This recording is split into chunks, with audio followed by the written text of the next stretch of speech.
ये कहानी है अयातुल्लाह अली खामनोई की।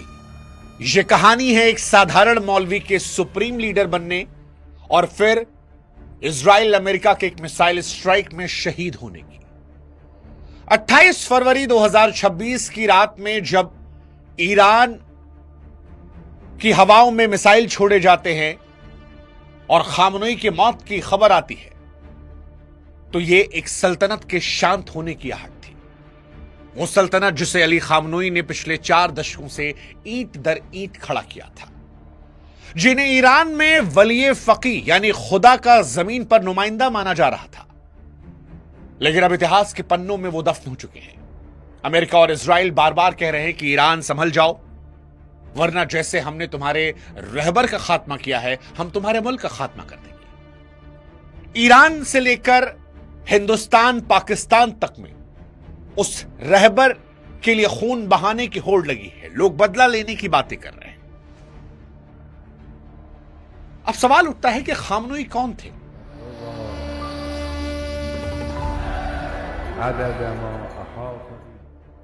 और क्यों ऐसा है कि चाहे वो तेहरान हो, चाहे वो कश्मीर हो, लखनऊ हो, पाकिस्तान में लाहौर रावलपिंडी हो, ऐसा क्या है खामनोई के अंदर कि लोग उनके लिए मरने मिटने को तैयार हैं?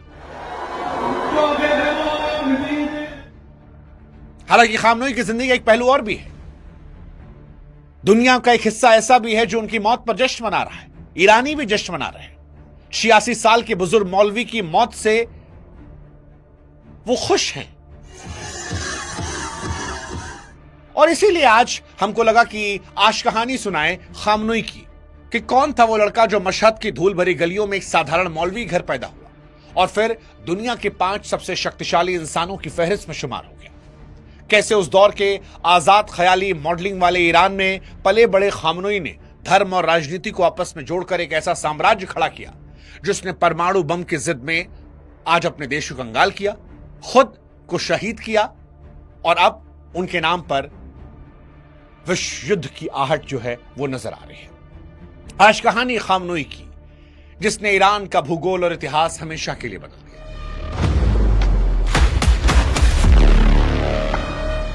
खामनोई की कहानी समझने के लिए आपको इतिहास में चलना पड़ेगा। इतिहास में जाने से पहले हमारी आपसे गुजारिश है कि हमारे व्हाट्सएप चैनल से आप जरूर जुड़िएगा ताकि इजराइल ईरान का जो युद्ध है उससे जुड़ी हर छोटी बड़ी जानकारी हम आप तक सबसे पहले और सही पहुंचा सकें। अब शुरुआत करते हैं शुरू से, मशहद के गलियों से, वो शायरी से जब एक मौलवी शायर बन रहा था। 19 अप्रैल साल 1939 मशहद का वो इलाका जहां वक्त ठहरा हुआ था।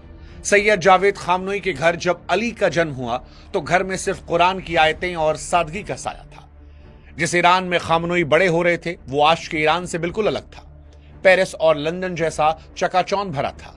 शाह मोहम्मद रजा पहलवी के राज में मॉडलिंग, नाइट क्लब और वेस्टर्न कपड़ों का बोलबाला था। खामनोई अपनी किताब सेल नंबर 14 में लिखते हैं कि जब वो 4 साल की उम्र में मकतब जाते तो उनके छोटे छोटे पैरों में पुरानी जूतियां होती और हाथों में धार्मिक किताबें। बाहर की दुनिया में मखमल और शराब का दौर था, लेकिन उस घर में सन्नाटा और इबादत थी। जब वे अपनी पारंपरिक पोशाक पहनकर बाहर निकलने लगे तो आधुनिक बच्चे उन्हें अखुंद कहकर चिढ़ाते। यही वो अपमान था जिसने उनके अंदर शाह के मॉडर्न ईरान के खिलाफ नफरत के बीज बोए। हालांकि यहां एक विरोधाभास भी है। यह सख्त मौलवी अंदर से एक शायर था। जेल की अंधेरी रातों में खामनोई अक्सर अपनी तन्हाई को गजलों में पिरोते थे। वो मशहद के उन चुनिंदा मौलवियों में से थे जो बड़े बड़े कवियों और साहित्यकारों के साथ बैठकर कला पर चर्चा करते। लेकिन विडंबना देखिए कि जो हाथ जेल में कोमल गजलें लिख रहे थे वही हाथ सत्ता में आते उन कलाकारों के जुबान काटने का हुक्म देने लगे। वे अक्सर रात के अंधेरे में अपनी डायरी में ऐसी बातें लिखते जो राजनीतिक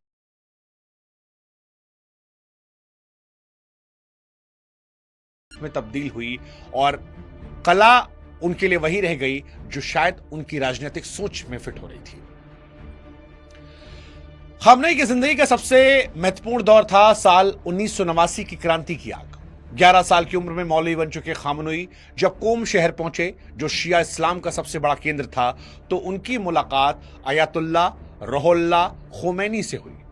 खोमैनी उस समय शाह की नीतियों के सबसे बड़े दुश्मन थे। उनका यह मानना था कि इस्लाम और सियासत एक ही सिक्के के दो पहलू हैं और उन्हें अलग करना खुदा का अपमान है।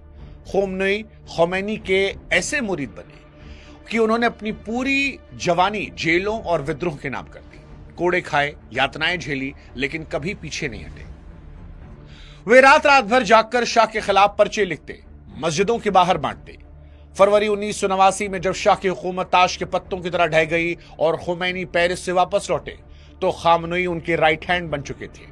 उन्होंने ही इस्लामिक रिवॉल्यूशनरी गार्ड कोर यानी IRGC की नींव रखने में बड़ी भूमिका निभाई, जिसका असली मकसद देश की सुरक्षा नहीं बल्कि उस कुर्सी और क्रांति की हिफाजत करना था जो बड़ी मुश्किल से हासिल की थी।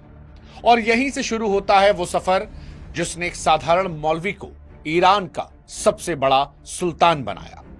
खामनोई के शासन का सबसे काला और रोंगटे खड़े कर देने वाला हिस्सा जो है वो साल 1988 में देखने को मिला, जो नरसंहार था। दरअसल उस समय ईरान और इराक का युद्ध खत्म हो रहा था और जेल राजनीतिक कैदियों से लबालब भरी थी। खोमैनी ने एक सीक्रेट फतवा जारी किया कि जो भी शासन के खिलाफ है उसे खत्म कर दो। खामनोई तब देश के राष्ट्रपति थे और उनकी निगरानी में एक डेथ कमीशन बनाया गया। ये कहते हैं कि उन रातों में तेहरान की जेलों में फांसी देने वाली रस्सी कम पड़ गई थी। ट्रकों में भर भर कर लाशों को शहर से बाहर ले जाया जा रहा था और हवा में सिर्फ सिसकियां और बारूद की महक थी। कोई गवाह नहीं बचा था, बस वो चीखें थी जो आज भी दीवारों में दफन है। महज कुछ हफ्तों में 5000 से ज्यादा लोगों को मौत के घाट उतार दिया गया। इनमें गर्भवती महिलाएं, 15-16 साल के वो बच्चे भी थे जिन्होंने सिर्फ बेहतर भविष्य का सपना देखा था। खामनोई ने इसे गद्दारों के लिए खुदा का इंसाफ करार दिया। उनकी क्रूरता ने उन्हें खोमैनी का उत्तराधिकारी बनने का वो पक्का रास्ता दे दिया जिससे अब पीछे हटना नामुमकिन था। और यहीं पर आता है वो फतवा जिसका बदला दशकों बाद लिया गया, सलमान रुश्दी के खिलाफ फतवा। साल